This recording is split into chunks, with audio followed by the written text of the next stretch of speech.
I have with me today Christopher Smith, the author of The Secret Self. Hi there, Christopher. Hi, Leonard. How are you doing? Good to be with you. It's an honor to have you here. I'm doing good too. I was scrolling like last month, and maybe, yeah, I think it was last month, and then I saw a video of yours. The title is "Control is an Illusion." Control is an Yes. illusion, and then that really helped me. And then at that time, I started searching your YouTube channel, and then I started looking at your work, and and I feel like inviting you here. Maybe the first thing I wanted to ask is your story, how it unfolded, because just a glimpse of mine. This is the order. This is how it unfolded chronologically. Like really, I was born Catholic. Then Yeah. I was diagnosed OCD, and then that started the endless seeking of self-help books and the people in the self-help industry, and Yeah. then New Age, and then Advaita Vedanta, and then I don't claim to have that non-dual awakening that many people have experienced. To me, I just what fell away is just the story of the old the I just see everything as equal. Like life is playing itself through different people and different characters, and I maybe I'm okay with it. Maybe you can share what's yours. Very good. Very good. Yes. Yes.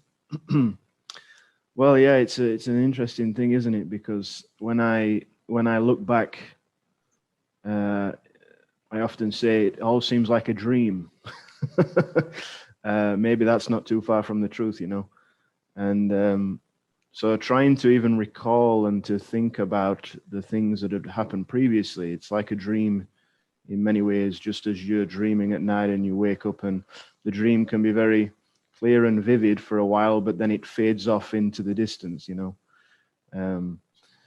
So yeah, there are many things that happened in the dream, if you will, and one of the things was that there was always a sense at a young age of something not quite being right with just the way that society functioned and the things that it believes to be true.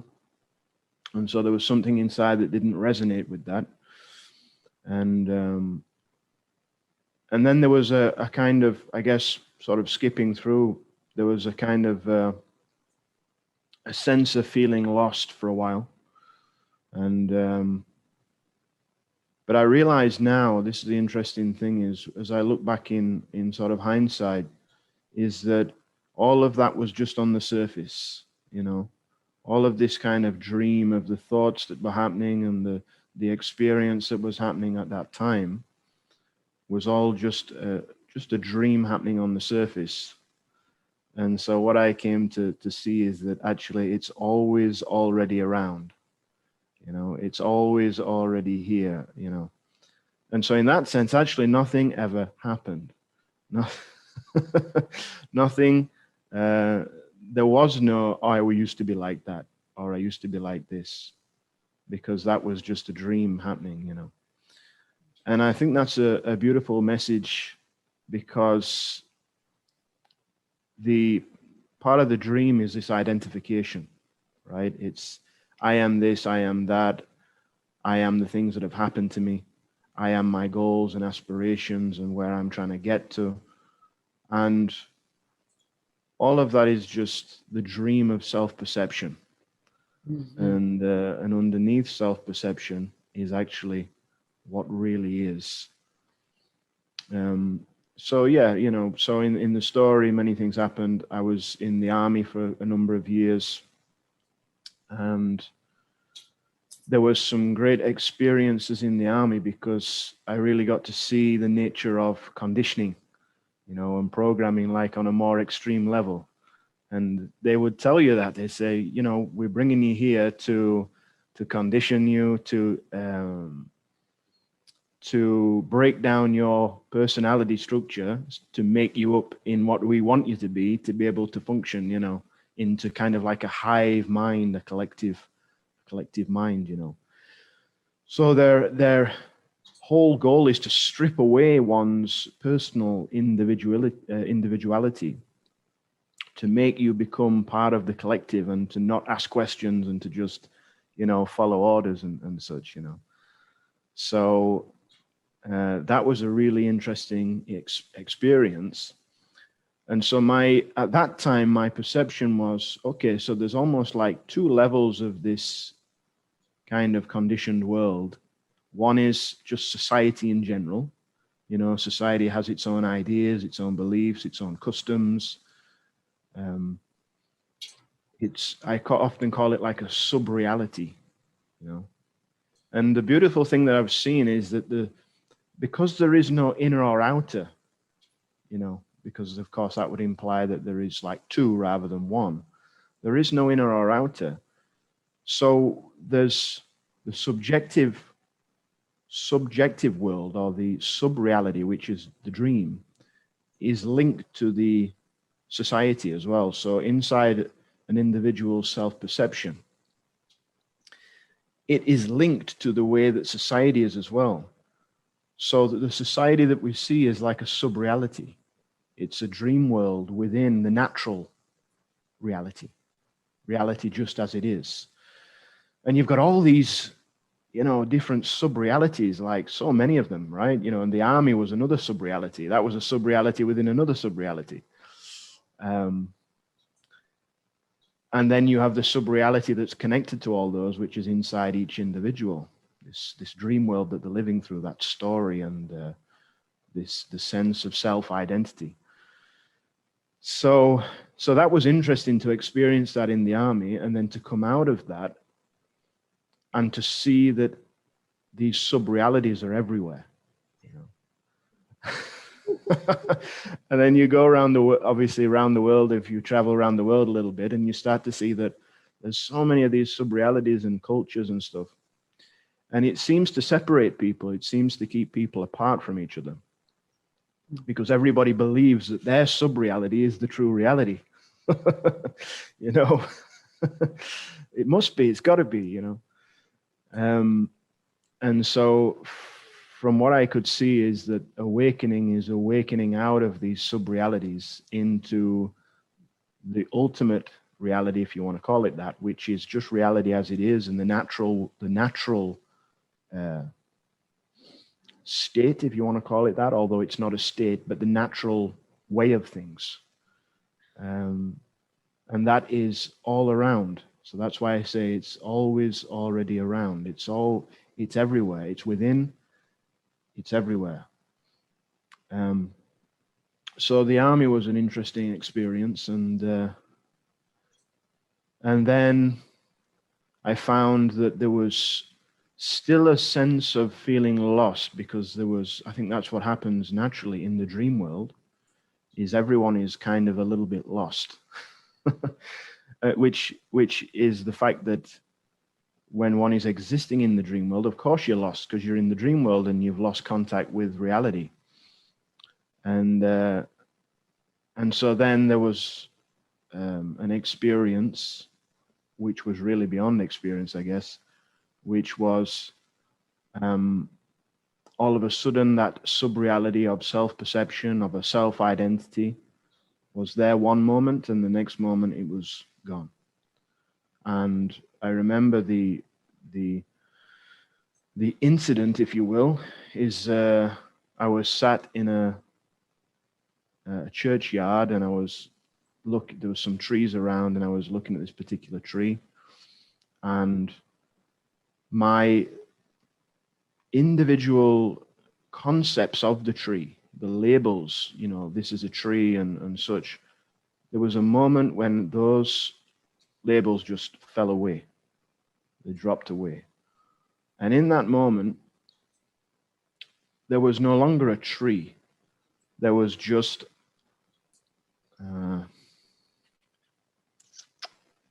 a mystery.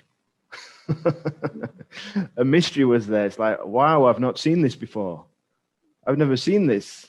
I thought I'd seen it. I've never seen it. I thought I knew what that was. I thought that was called a tree, and it's green and it's, brown and all this kind of thing. And then I saw that actually I've not seen it before. Maybe only when I was a child, maybe I'd seen it, but I'd not seen it, And in that there was a collapsing of this conceptual framework of seeing reality to be a certain way, and how that tied in with one's own self-identity. So then, when that collapsed, there was like an immersion or an absorption back into the totality of reality. The tree was no longer separate. Everything was one. And then when I looked inside, there was nothing I could find inside that was a separate reality from the things outside. And that was extremely blissful, to say the least. A bliss beyond any imagination, a bliss beyond any experience or pleasure, anything like that. And then what seemed to happen is that sense of self-identity never came back in the same way. There was just a cessation of it. It just went, it left. And then as time has gone on, it has somehow deepened. Or maybe another way of saying it is that the body has somehow accommodated more and more this mystery reality or intelligence to be able to operate through it in a way. It's become more subtle in nature. And so that was around probably, I think that was around 2008 sort of time period. So yeah, so that's I guess the story up to that point. Yes. Yeah, I had that similar, but with me it was with ayahuasca. When I took the plant medicine, then a cat passed by, and then the concept of the cat is not. I could feel like I'm one with the cat, with the grass and everything. And then when the shaman said, "Do you want another sip?" I said, "No." What message can I? What higher message can I get apart from that? and you also mentioned like the word being lost. Maybe what, to me, there are two things that made me feel like really lost. One is the indoctrination of religion, because this country is really strongly Catholic. So I grew up with the belief that I am not worthy of the love of God, and whatever I do, I'm gonna be thrown to that place of eternal fires. That was the thing. And then when it comes to the new age is really, I want to say, tricky, because you feel like you're liberated, but you see a lot of people fighting with each other, policing each other. Oh, you have past life karma. Oh, you have this, you have that, and then it just felt off. And the second one is connected. I felt lost in a way that, when you're trying to weigh free will and you have no choice, like you're being done. Basically, whatever you want for you, even if you do all the effort, if that's not what's gonna happen, it's not gonna happen, because thoughts just happen, actions just happen, and there's no control about it. And those are the two things that I struggled with. I don't know, maybe you can share about that feeling of being lost in a way for you. Yeah.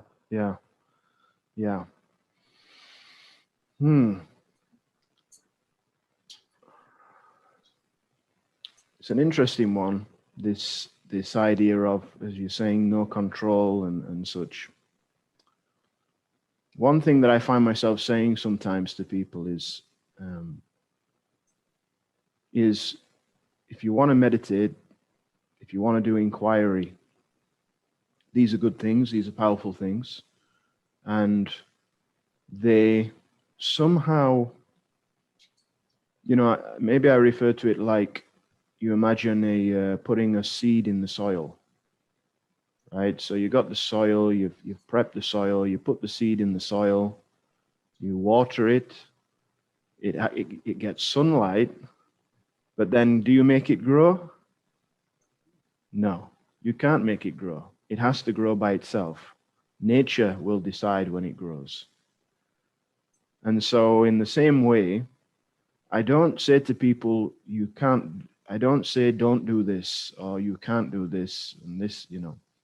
If you want to meditate, meditate. If you want to inquire, inquire. I think these things are beautiful things. And there are other ways as well. But what that is doing is it's prepping the soil. It's prepping the soil. Maybe it's bringing in a few ingredients. But then it's completely out of one's control if and when that seed grows, right? If and when that seed grows. So from the level of this self-perception, the illusory level, the dream level, of course, there is no true control. If we think of it like the dream is, you're in the dream and there is a huge snake in front of you, and now it's turning into a nightmare. So you turn the opposite direction and the snake is there, and you turn the other direction and the snake is there, and you turn the other direction and the snake is there, and you can't seem to get away from the snake. Wherever you go, it is there. Ultimately, is it going to help you to do meditation in the dream to get away from the snake? Is it going to help you to read a book in the dream to get away from the snake? To watch a video in the dream to get away from the snake? To go to church to get away from the snake? No, there is ultimately only way to get away from the snake, and that is to wake up. That's the only way, to wake up out of the dream. How does one wake up? Well, again, like meditation, like inquiry, all that one can do is prep the soil, you know, and to see one's true face, to see what is real and unreal, to be able to discern between what is real and unreal. So that's something that I speak a lot about. But the sense of feeling lost is because one is lost in the unreal, in the illusions, right? And those can almost seem to go on forever and ever and ever, those illusions, because they're being self-generated by one's self-perception. One's own mind is creating the illusions, the mirages. And of course, what's happened is that we've been taught by, whether it's religion, whether it's society, or even in many ways the progressive paths of spirituality, that the answer is in the future, that the answer is in becoming something, practicing something, getting somewhere like that. And it's always an effort, and it's always a future pursuit to get somewhere. But awakening it's actually the easiest thing in the world because it's completely effortless, but it's not easy to the mind that makes it complicated, and to the mind that is striving, and to the mind that is trying to get into the future, you see. So these are beautiful, almost paradoxes that are present. But of course, really, one is the true, one is real, and the other is the unreal. So. Oh, yes. It's oh wow. It's interesting. I really love it, everything you just said, because the truth is just very simple. But for the complex mind, it will just run around like a maze until Yeah. like a game of chess until it's checkmate. But the mind will still insist. The mind will create different kinds of decoration in the chessboard because it cannot accept that it's checkmate. It cannot go beyond itself. It will just and maybe the viewers have a lot of there's a variety of viewers on YouTube. Maybe for you, what when you say life is an illusion, because it can mean differently to people can just say this is can perceive it or receive it differently. Maybe if you Mhm. say life is an illusion, how would you like put it into words when it's Yeah. Yes. So the word illusion, essentially, or at least in the spiritual context, comes from the Sanskrit word Maya. And Maya is often translated as illusion, however, and that is certainly one translation for it, but more deeply, Maya means measure, to measure something. So when we begin to measure reality, we dissect it, we chop it up into pieces. And by chopping it up into pieces, we create illusion. We create all these seeming, apparent sub-realities. But of course, it's just an illusion. How can you chop up that which is one? How can you chop up the totality of reality? You know, you can't do it because it's in sync. It's in the fabric of its reality. It is always one. So the moment that we come in and we start to chop up and dissect things, now we're existing in an illusion. You see. And so that's what's happening all the time. The self-perception through its programming and its conditioning is taught to do that, is to compartmentalize and categorize and label and all this kind of stuff. But it's also more deeper than that. It's not even just a mind phenomena in the sense of the intellect and the conditioning.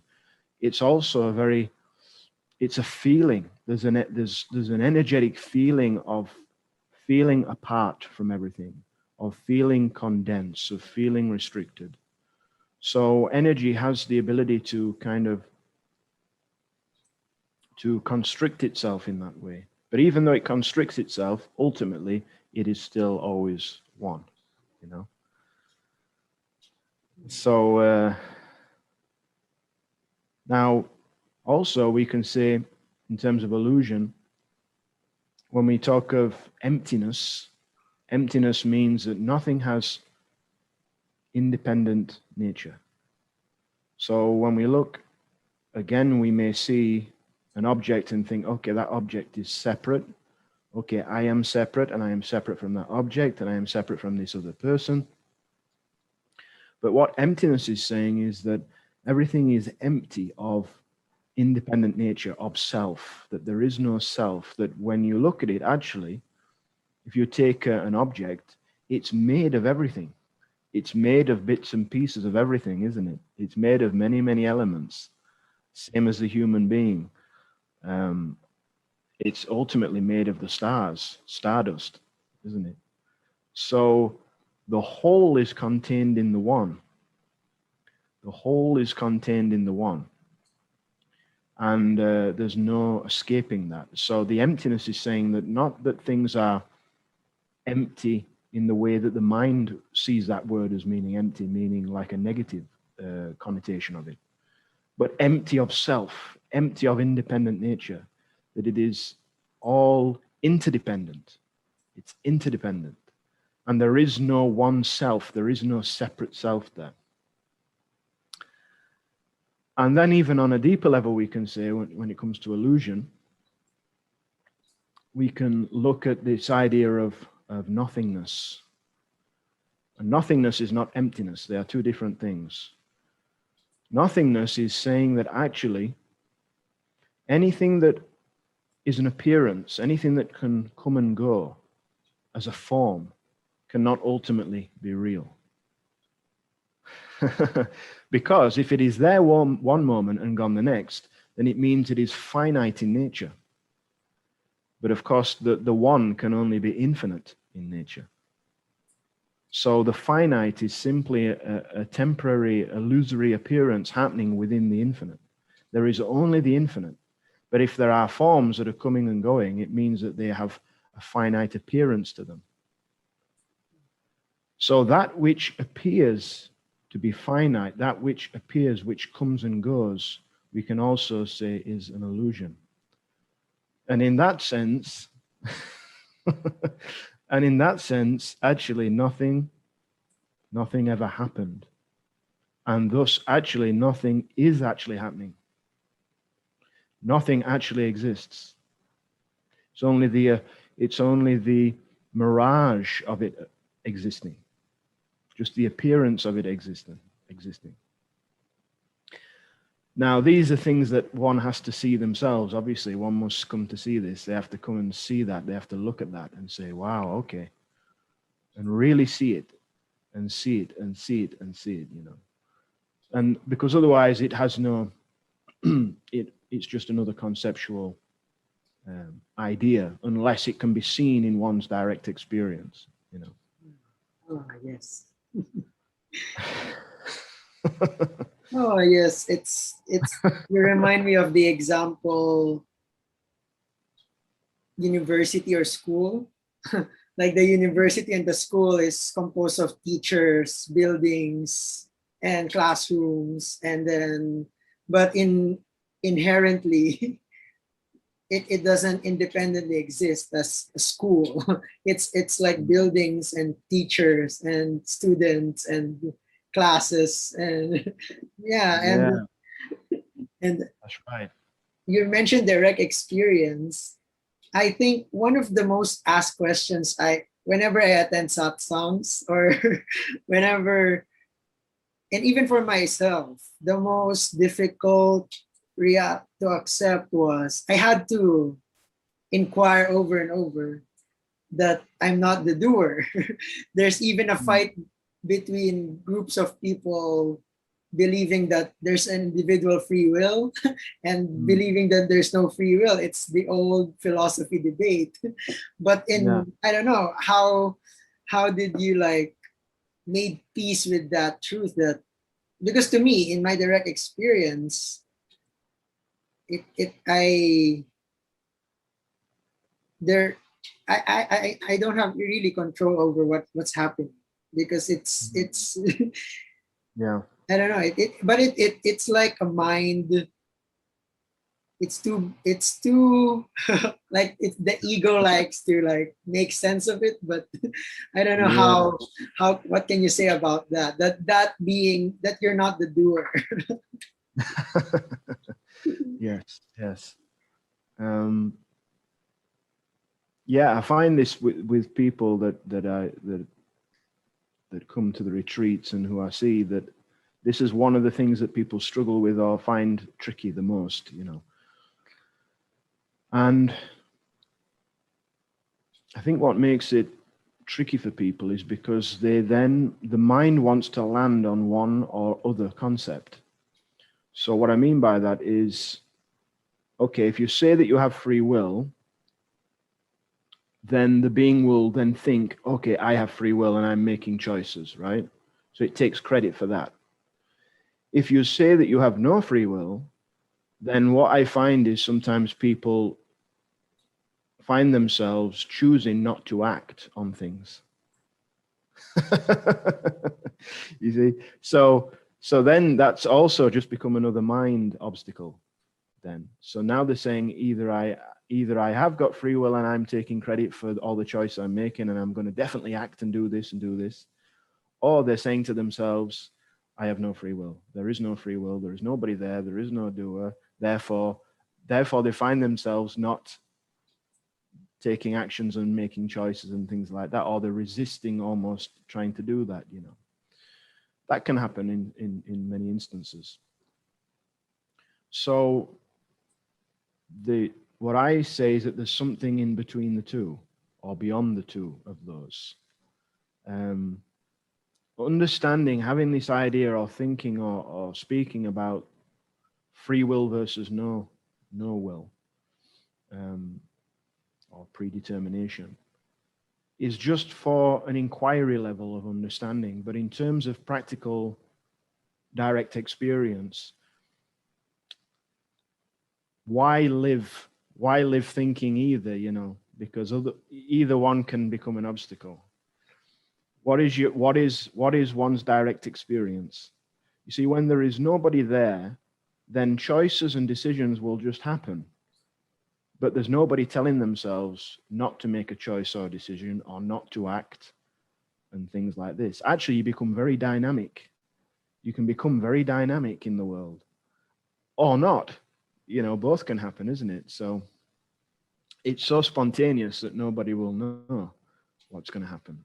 And at that point, when it's in its true, when it's really there is nobody there, of course, to be saying, I have free will or I don't have free will anymore. You see. Just by seeing that there is the one, by understanding and seeing that there is just the one, then really it's just the one that is doing it all, isn't it? It's just the one doing it.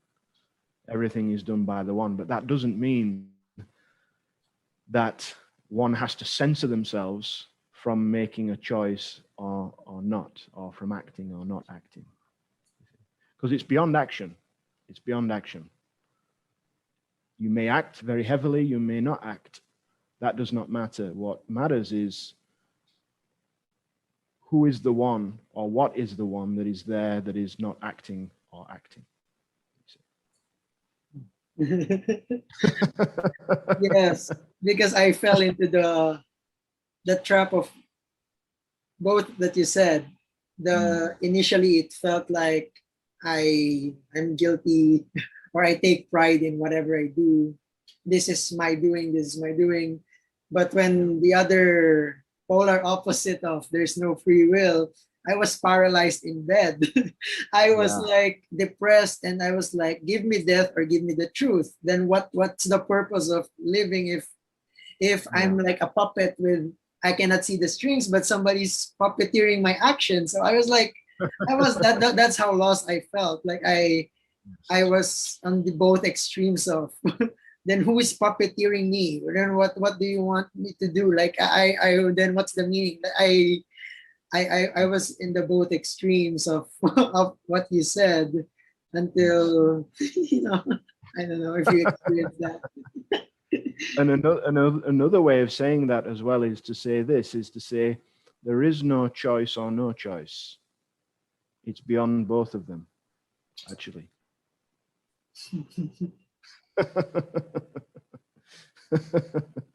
It's neither choice nor no choice. It's beyond both.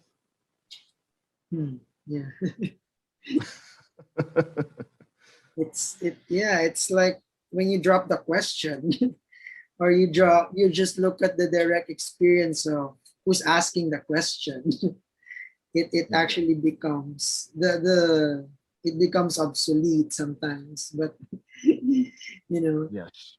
I theorized it as, I say theory because it's based on mind. It's a concept in my head that consciousness wanted to play all kinds of stories.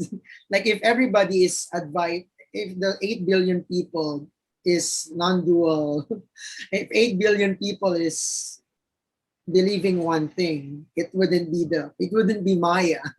The nature of Maya is to experience everything. So I was thinking like maybe that's just the randomness of it. People believe in heaven and hell and this one and this one, and it's and the plot twist is it's not like different people are believing. It's just one thing doing its own thing. Right. Yeah. Yes. Yeah.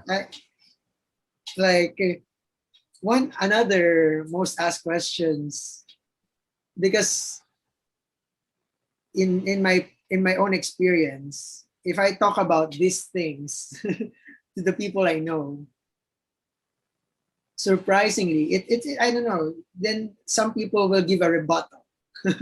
And one of the most common rebuttals I receive is, so everything is one playing itself, then that one is also Hitler putting Right. the people in the gas chamber. And then Right. they want to make sense of that.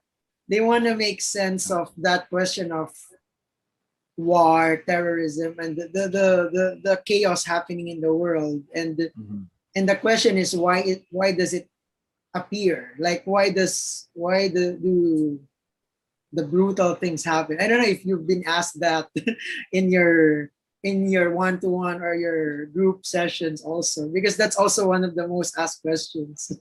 Like Mm. Hitler, or what did the evil forces, something like that. And Yeah. I don't know if why does that one want to play with it? I don't know if how do you answer it? Yeah. Yeah. Yeah.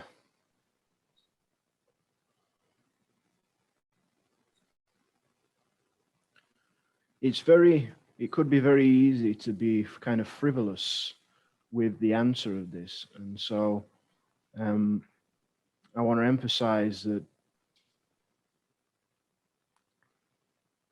there's a certain level of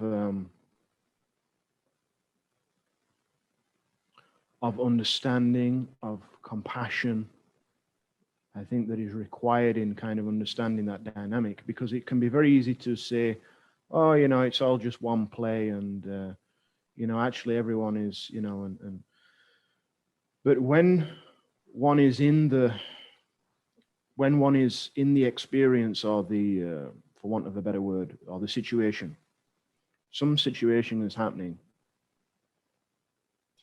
It's like if somebody, falls down and breaks their leg, you could go, oh, that's just karma, just a karma. But there's no, it's very cold. There's no compassion in that. There's no, understanding in that, right? The human part, if you want to call it that, wants to help, wants to show compassion and love for these kinds of situations. So from a higher level, without having some kind of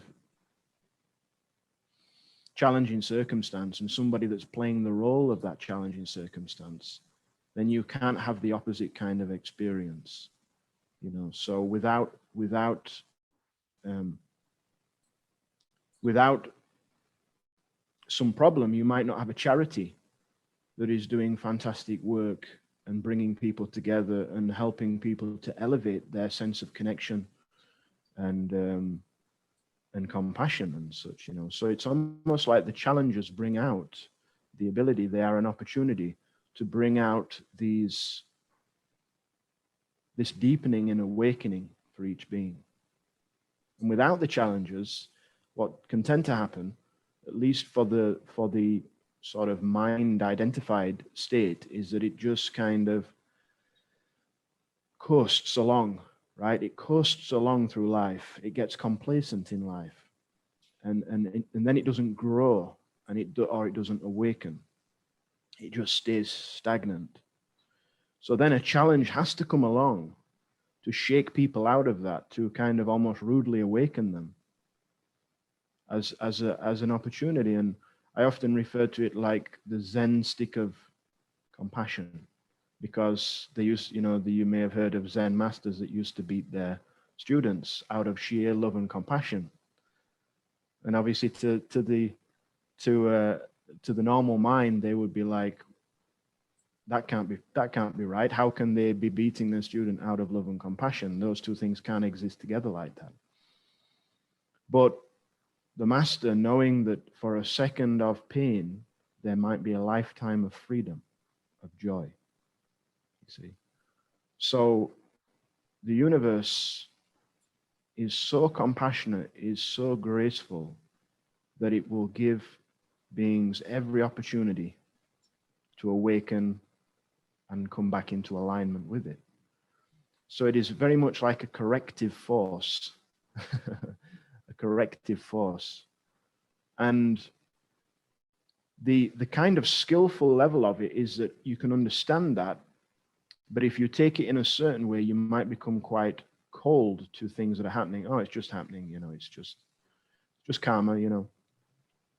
But the real skill is to understand that and to be in that deeper place, but also at the same time to be able to take action in the situation, to play the role that you are there to play as well at the same time. So if you are there to care for somebody while still understanding that even though you're caring for that being at a deeper level, that situation that's happened to that being is happening because it's an opportunity for them. It's the grace of life giving them an opportunity to awaken, you know. So so I find it that is a real kind of skillful kind of art form of staying in that kind of equilibrium of, you know, in the world but not of the world, so to speak, you know. That's really, I really like it, because you're actually giving me answer to in the practical sense, and in the higher, let's call it higher wisdom. Because I the reason why I devoured books is because some books would just say it's just happening. I used to be the spiritual narcissist to say it's your karma. You chose that experience, you know, and then I felt like it doesn't make sense doing that. It's No. like it's oh yeah, you said it's very cold, it's very and then it came to a point where I just felt like everybody's just policing each other. like, like the religious people would say, believe in Jesus Christ, whatever. When you go to New Age, people say, believe in the archangels. If you're not in the low vibrational, you're a whack piece of crap. And then some surprisingly, there are circles where when you say, people will insist there is no self, and then some people would not get it. And I feel like people are policing each other. And I felt like, who is really the thief? Who are you really policing? I was like, and then that makes sense when you just said, if you can just play the role, knowing that whatever you're doing is the perfect action. That really, I don't know, when you're speaking about that earlier, I felt it. And I remember. I mean, can you imagine saying to a starving child or to a grieving mother, oh, it's just your karma? Can you imagine saying, I mean, that's just, so even though we may know this from a bigger level, I think it's about playing the role with compassion, the kind of humanized role of that in the moment. And then, yes, maybe further down the line, once that the raw nature for that individual has passed, maybe, then we can maybe slip them the secret, which is that ultimately, yes, it's just karma, it's just a play, but not in the moment. There's a certain time. And when one is in the midst of suffering, it's certainly not the time to be saying those kinds of things. Oh, yes. It's really, I remember, I don't know if it's Ramana Maharshi or Nisargadatta, because I devoured their books. Robert Adams, Ramana, because they said, like, the killing hurts the killer, not the killed. But in the non-dual perspective, the killing and the killed is one. But you just cannot say that in any situation. It has to be contextual, because in the world of Maya, it cannot really be just saying it's your karma. I don't know. Do you believe in? I don't know what's your take on karma and reincarnation, because a lot of people have different take on it. I also heard I'm not sure. I mean, I can be wrong, but I heard some perspective that in the Advaita perspective that, of course, you're not the body, you're not the mind. Yes. So you're not the one going through the rebirth, the death and rebirth. But in some spiritual circles, there are past life regressionists. There are people who works on, it's like you work on this life so that in the next life you're you're born into a better family. Those kind of Yeah. concept. I don't know what's your take on it. I think it's Yes. giving people hope or taking away the fear of Yeah. not being born in a poor country, whatever, or a bad situation. Yeah. Well, I think we can see in our own direct experience that life is a everything in life is a cycle. Whether we have we have water cycles, rain cycles. We have, as the law of energy conservation states, energy cannot be created nor destroyed, but it can be transferred, it can be transformed into another form. So things are, when a body decomposes, it becomes the soil, into the soil. So it's changed from one form into another form. So the elements, the core element of those forms remains, the energy of it, but it changes, breaks down from one form into another form. And that's very much tied into the idea of karma, cause and effect, because, as we are speaking right now, there is, as I am saying something, there is trillions of neurons that are firing in your brain by themselves, and it's just happening, but it's an effect of a cause of something being said. From the relative perspective, now we zoom out to an even bigger perspective, and cause and effect can only happen in a relationship to each other, which means that there is two. So you take away the two and there is just one. So really there is no cause and effect in the greatest sense, because it's one continuous movement. It's one continuous flow. The cause and effect are actually one in the same, the one continuous flow. So we can say the same with reincarnation. On a relative level, there is a recycling happening, a recycling of energy.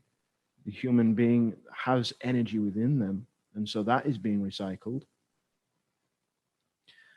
But from the bigger point of view, from the ultimate level, if we want to call it that, then that is also just one movement, one flow, because really it's just the one that is having these different, there's these different forms and different seeming transformations happening within it,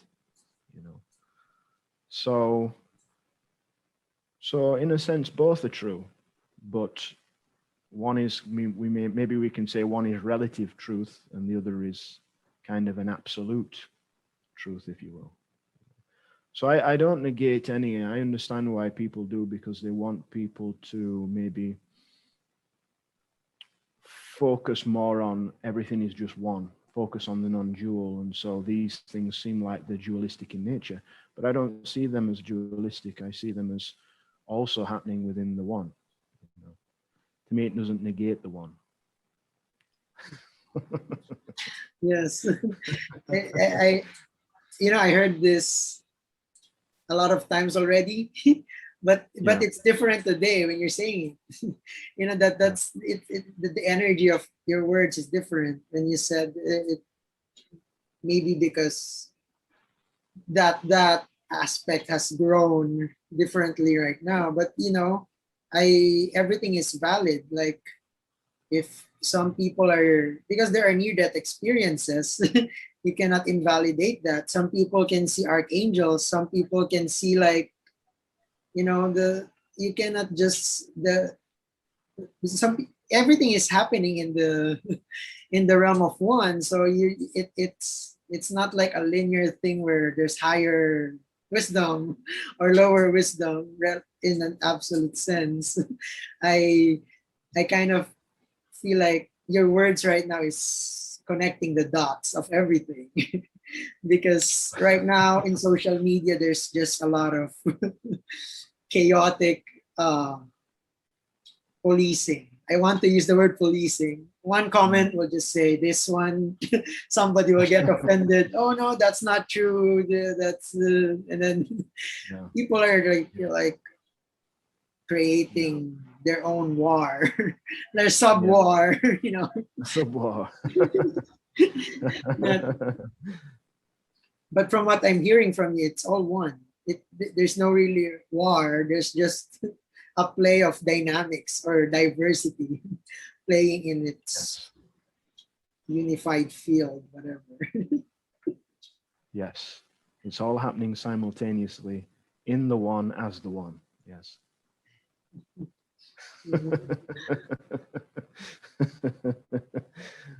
Maybe one of my, I don't know what in your experience, I know you've been meeting many people. What is the most asked question?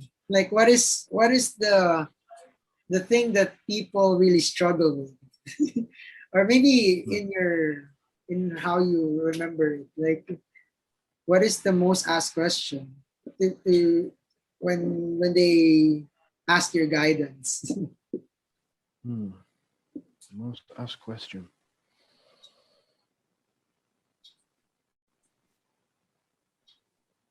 Ooh. Now Or you put me on maybe the spot. let's say if I am a seeker, Yeah. if I'm a seeker right now, what would be your message? Like I know there are many people who can relate because there are people who's been seeking for that the enlightenment or awakening has been like this conceptual. It has become an industry. It has become Yeah. a people go to India, people go to this guru, people go to this, and I don't know. I think there's an expectation that one day it will end. Maybe if I Yeah. am a seeker right now, maybe what would you tell me? What would you tell me if I'm an avid, an avid like that's been my entire life story, seeking, and Yeah. I don't know when it's gonna end. Yes. Yes. I would say that it's not so. I would say that what I see maybe a lot is not so much even questions, but it's the lack of asking questions, actually. I think that what's happened is with the rise of the internet, it's given people a sense of knowing, but it can often be taken on in a conceptual way, so in a kind of information based way.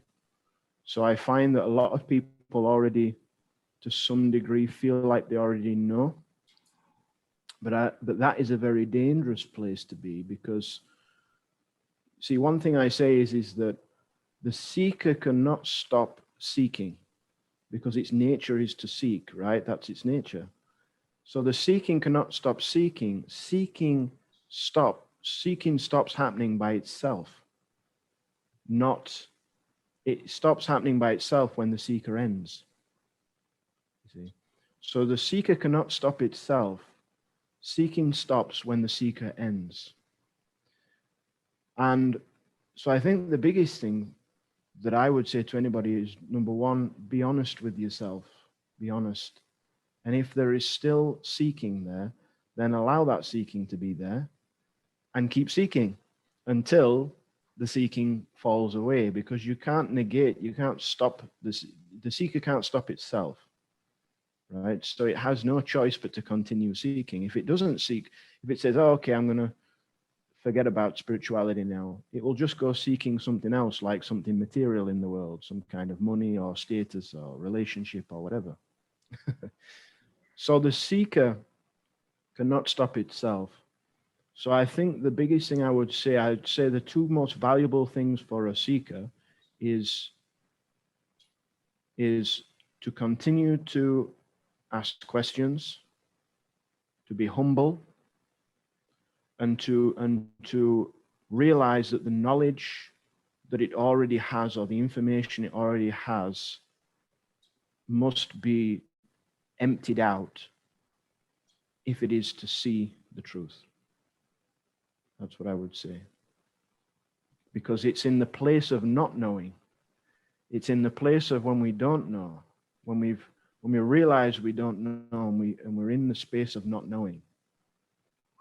Now we are very, very, very close. You know, very, very close now.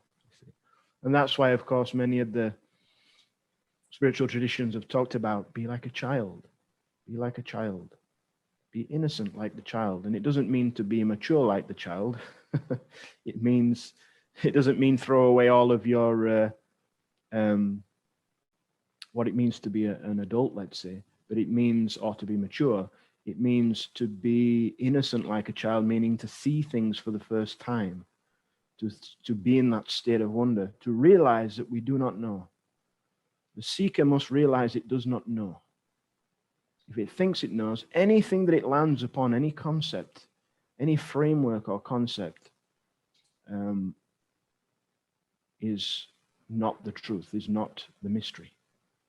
To be in the mystery, one has to let go of its information.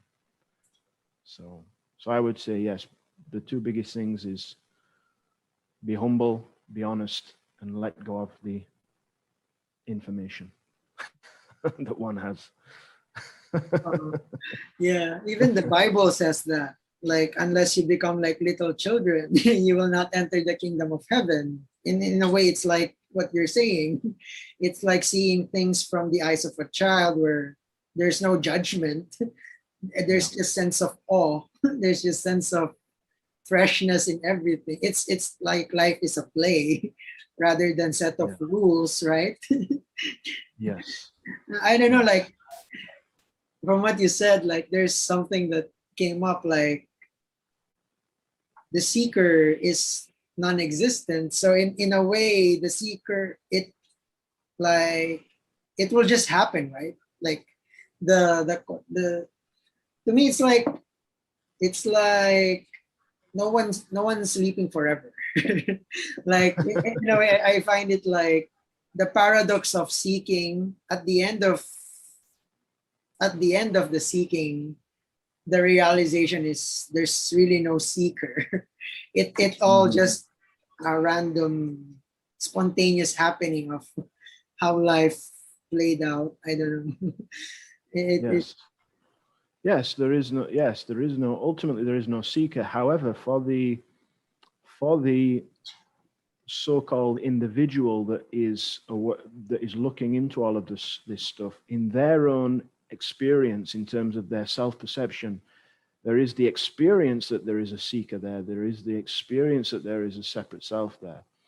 So whilst that is there, I think it's important to kind of honor that in a way, but then to also see that, yes, of course, there is no true seeker, but that reality, the mystery of reality is hiding in everything. And it's hiding right here, right in plain sight, isn't it? It's right here. And so that's the most important thing. It's like, can you see it right here? Can you see that it is right here? And that comes often when there is a suspension of all of this knowing. When the knowing is suspended and there is the place of not knowing, then, it's here. It's already here, you see. And then in that moment, there is no seeker. There is no experience of the seeker. You see. There's also like, yes. It can, like, the mind can also trick, like it can also trick you like into a state where it can just say, I already know it, but that's also it can trick. The mind is tricky. I consider it as self-deceptive. Like it can feel like, oh, I got this non-dual awareness, I got this childlike sense of identity. It created its another prison where it just felt like it's tricking itself. And I don't know. And an ounce of direct experience is worth a million tons of information, of conceptual knowledge. Yeah. So what I'm saying with that is that, yes, the moment that the mind goes, oh, I've got it, now it's what it's done is it's snapshotted that experience and it's pulled it into the memory bank. And then it's living through the, oh yeah, I know what it is, because it's so used to doing this, isn't it? It's nature to snapshot things and to then pull it into the memory bank and to then live through that memory of it. Because all of the mind is past. The whole mind is past. And then it takes the past and it projects it into the future. So what one must maybe not do is, or must be aware of, is how the mind is constantly snapshotting. And then if there is the ability to not snapshot and just to be with the direct experience, then that's where it is. That's where it is. Oh. Yes. And nobody will do that. And nobody will do that. Yeah. Because that's mind. That's how mind is, right? It likes you worded it perfectly. It snapshots a reference and then it creates a label of, oh, this is this one. In the present experience, it has created an idea of how it was in the past. Yes. And it's like, the headless way of Douglas Harding. One of the tricks he said is, when you're driving a car, the scenes are just immediately passing, appearing and disappearing, and you're not even claiming that you're driving. The driving is just happening. There's no thought that I'm the driver, So driving can be a meditation in a way. Yes, absolutely. Yes, that's a good way of putting it. Yeah.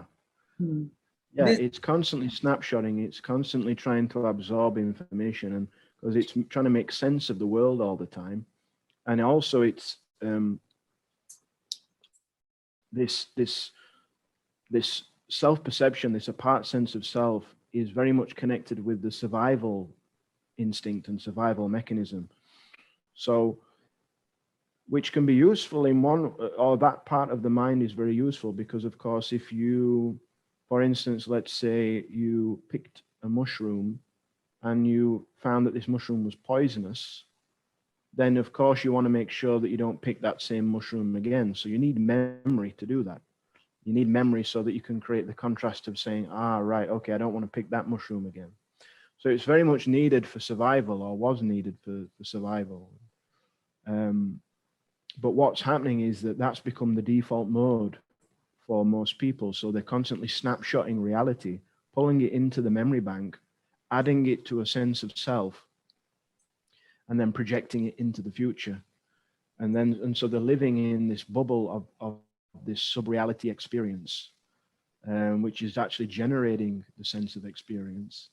But outside of that, so to speak, is the true reality of no experience, of what one, in a sense, really is. So it's a habit that a person has, and all mind really, when you look at it, it's all of the graveyard. It's all dry bones. It's all the thoughts of the past, the experiences of the so-called past, or of the former present, if you want to say that. And it just keeps snapshotting it, pulls it in, lives through that, into a story through that, projected into the future. And so then it's like missing what's here. It's like driving in a bus, thinking you're the driver of the bus, and you've got the blinds, the curtains closed on the bus, and you're not looking at the scenery. All you're focused on is what's going on inside the bus, who gets the best seat in the bus, and I am the driver and I'm trying to get somewhere in the bus, And so one misses the beauty of what is around them, because it's already always around them. It's already always here. And one is missing that if they are locked into that self-perception, which is very much tied to memory. Yeah. It's pretty trippy.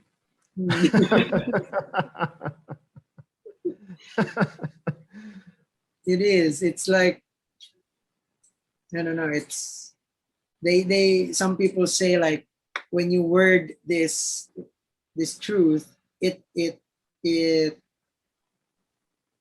defeats its purpose. But I think when you word it, you're like, there's no way to like point to the moon except Yeah. through words. Everybody is pointing to the moon. So I would Yes. say teachings and practices is still a valuable pointer. Whatever, Yes. I firmly believe Yes. that. Yes. Yes. It's all valid, as we were saying earlier. It's all valid. Everything has its time, its place, so to speak. And I think to negate anything, because reality is inclusive, not exclusive. The infinite is certainly inclusive. So it includes everything. It includes all of it in there. And as you're saying, you can only point to the moon, but by pointing to the moon, there can be that glimpse then of the moon past the finger, you know, and not taking the finger to be the moon anymore. So yes, and something is happening in this kind of talking, this kind of communication. There's something is like unraveling more and more. Something is unraveling more and more. It's relaxing more and more. It's kind of, it's becoming more and more subtle, you know, more and more subtle in nature. It's like some kind of rewiring of maybe the body-mind system. The body-mind rewires, settles down to kind of accommodate more of this mystery. This, sometimes I refer to it as natural intelligence. You know, it starts to accommodate more and more of this natural intelligence and the artificial intelligence.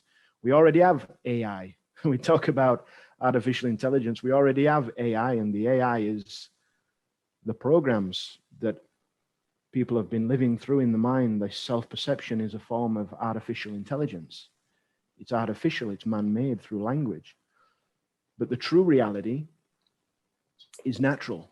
It's just here. It's already here. And so in hearing and having this kind of communication and dialogue, something is settling and relaxing more and more into it. And it's doing it by itself. Nobody's making it happen, but it's just happening. And it's settling, and, you know, so it's a beautiful thing. I think it's fantastic. Yeah. You know? It's like, this is just a glimpse of I know when you talk to people one-to-one or in your retreats, there's more in-depth way of inquiring, or the way you talk to them. Like, do you have like upcoming events, or maybe if people want to connect with you and maybe talk about asking for your help and guidance, do you, maybe what are your social media platforms or websites that they can reach you? Yeah, thank you. Yeah. The main website is christopherjaismith.com. Christopher J-A-I Smith.com. And you can find on the website, there's 2 books that I've written there. There is the opportunity for one-to-ones as well with myself on there. And yes, I do have retreats that are happening usually on a monthly basis. So there's another one that's I've just finished a retreat this weekend, so there's another one that's going to be scheduled for the end of this month. So yeah, there's information and resources there. There's a few videos on YouTube as well. Also, I do meditation classes, so there's 3 times a week I do a meditation class for people, and so yeah, there's a few different ways that you can sort of interact, and also I have a process called the discovery, which I think is can be quite useful. And this process is 4 questions, and they are 4 self-inquiry questions that really kind of one leads to the next, and they can be maybe quite helpful in sort of bringing one back to the natural reality. So there's that as well. Yeah. Wow, thank you.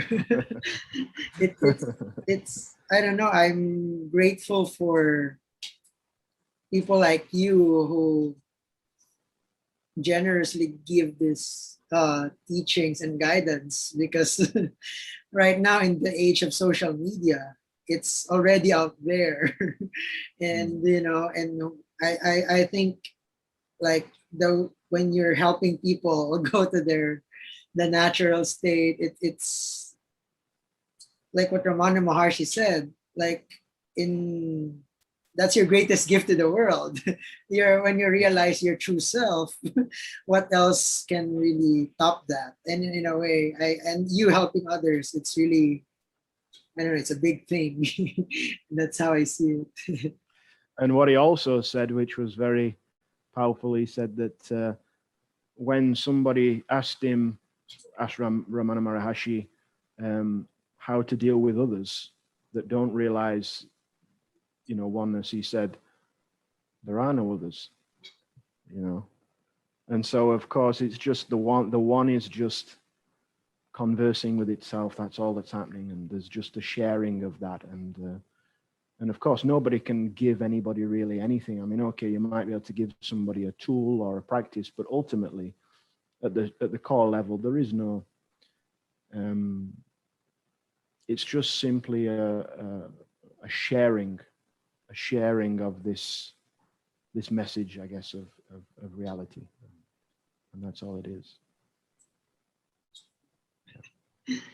Yeah, I really am grateful that you accepted this invite. Yeah, it's a different, like what I said, like, it's a different energy hearing hearing from you. There's I don't know, there's deepening, there's more clarity, because when there's the mind likes repetition, right?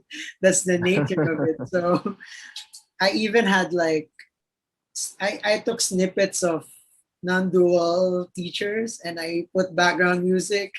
That's how I did. That's how desperate I was in the past, you know. And then I listen to it when I go to my treadmill, and then Yeah. until I find it not necessary anymore. Like it, and that's why when you're speaking earlier, it's fresh. Or maybe there's some growth inside, like the seed, there's a bud that it seems like it's heard for the first time, but or maybe the fog, the clouds, the clouds was maybe like taken off in the past. Yeah, it's amazing. I mean, that's a good analogy where, we think of what the true reality essentially is like the sun behind the clouds. The sun is always there. The sun is always there. And when the clouds disperse, when the clouds part, then it just becomes more prominent in one's direct experience. That's it. But yeah, it's all very powerful. It's all very, it's all here. It's always already here. It's already always here waiting for everybody, because they are it already. They're already it. It's already here. Any movement to try and get towards something, that is also it. Any movement to try and get away from something is also it. It's like one cannot escape the inevitability of the totality of reality of which they are, which is pretty cool. Yes, that's the most liberating message. You cannot escape reality of who you are. That's I don't know what else can be more hopeful than that for the seeker. Because you cannot miss it. You cannot miss what's already here. That's it. Yeah. And the seeker, in its own experience, the seeker eventually it will get tired of seeking, and through the disillusionment of its own seeking, of its own ideas of seeking, then maybe what will happen is that it will come back to, you know, because it's off trying to get somewhere, and then all of a sudden those things start to become, the disillusionment of those things kicks in, and so then it's back here. It's like, it's here already, you know, it's in everything. And that's such an amazing thing, you know, such an amazing thing. It's a blessing. It's a blessing to be back to square It's a one. blessing. Yeah. It's like the dog trying to chase its tail, you know, it never quite gets, the dog can never get its tail, you know, and until eventually the dog stops and realizes that the tail is already part of it. It's already it.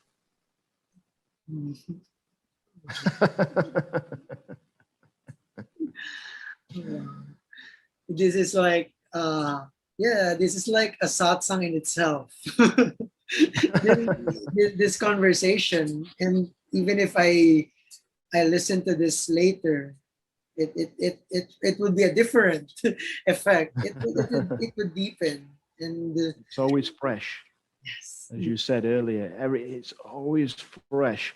And I think that's the thing with the seeker and the self-perception, the separate identity, is that it's under the illusion that, because it's seeking freshness, but it's under the illusion that freshness is going to come in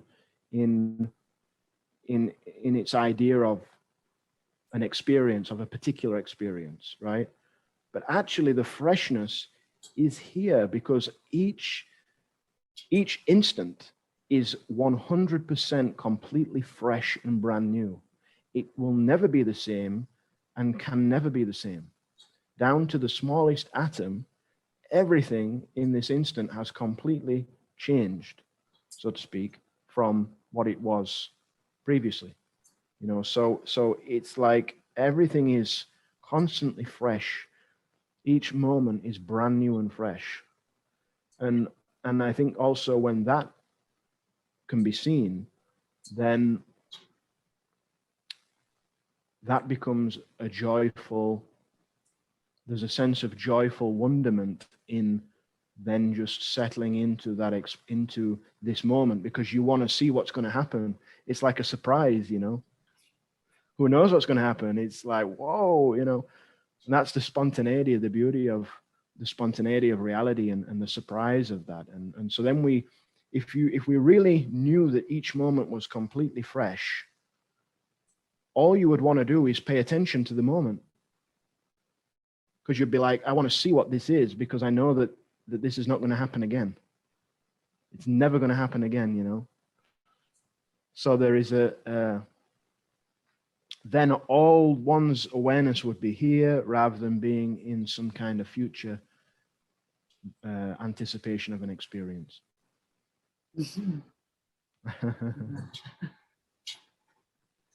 wow, yes. Yeah.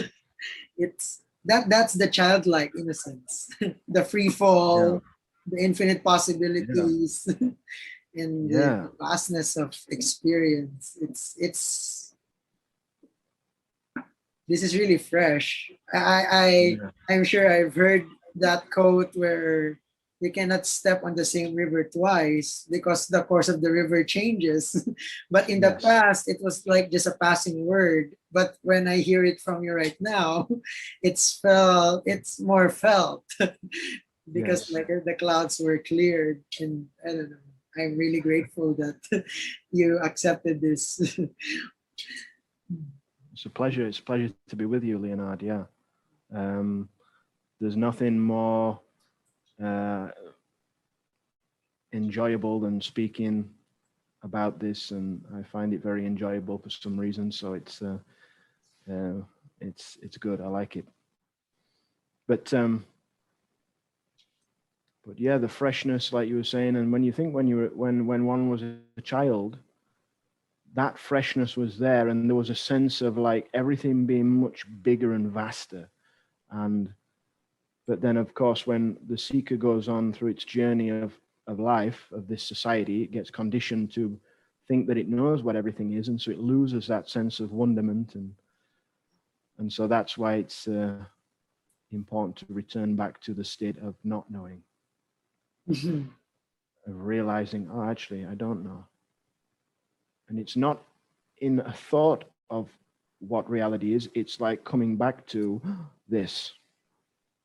Just come back to this and look again freshly. Look again freshly. So yeah. Yes. It's, I don't know, maybe just last note. Things are coming up spontaneously, like Yeah. in a play. I think that's the ultimate antidote to fear of death, because you know that when the body dies, it's not a personal experience. It's part of the play, like the play of Mm. Shakespeare, whatever. The death of your body, so to speak, is an essential movement in one play. So it's not like, woe is me, I'm gonna die. It's like whatever the body dies, but the real nature stays. It, like Yes. Yuji Krishnamurti said, it's just a reshuffling of the atom. Maybe you'll come back as a different character in the next scene, but we don't know. You're just open to the infinite possibilities. Yes. And the truth is we don't know. That's the beauty of it. And when people say that that death is the fear of the unknown, or the fear of death is the fear of the unknown, I would say that actually that is wrong. It's not a fear of the unknown, because if we truly are in the place of not knowing, then there will be no fear in that, because then we will be fully here. The fear is in the fear of what we think might happen, or what we think death will bring, or what we think death is, or the absence of what will be. That's the fear. So if we actually truly settle into the unknown, which would bring us back to what is true and real here, then the so-called death of the body may be a much smoother, easier experience, so to speak, than if there is this, obviously, this fear and resistance that comes from the fear of what we think might be the case. Oh, yeah. Yeah. That's another, that's another fresh insight from me, from you. That fear of death is in the realm of thought. That fear of death is mind made. Because the Yes. unknown, the innocence has always been the unchanging, the unborn. So the thought of death is changing always, and Yeah. Yeah. yeah, that's beautiful. And what the mind is always trying to do, as we know, is like that's what it's been trained to do. It's like it's always trying to, it wants to know what the next moment will be so that it can try and control it and prepare for it. Because what the mind fears most is the spontaneity of the unknown. The mind fears being out of control. So it wants to be in control. So it's always trying to predict the next moment. It's always trying to, and you can see that in society and the way most people's lives are, is they try to arrange everything so that it's predictable. So then that makes them feel more secure. Then it brings the illusion of safety, the illusion of security. But when they don't know what the next moment is, then the fear arises because the mind doesn't know what it is, or it thinks, or it projects what it thinks it might be. And that's where all the fears come from. But when one is just fully in that place of not knowing, which would say to be fully here and now, then everything becomes easier.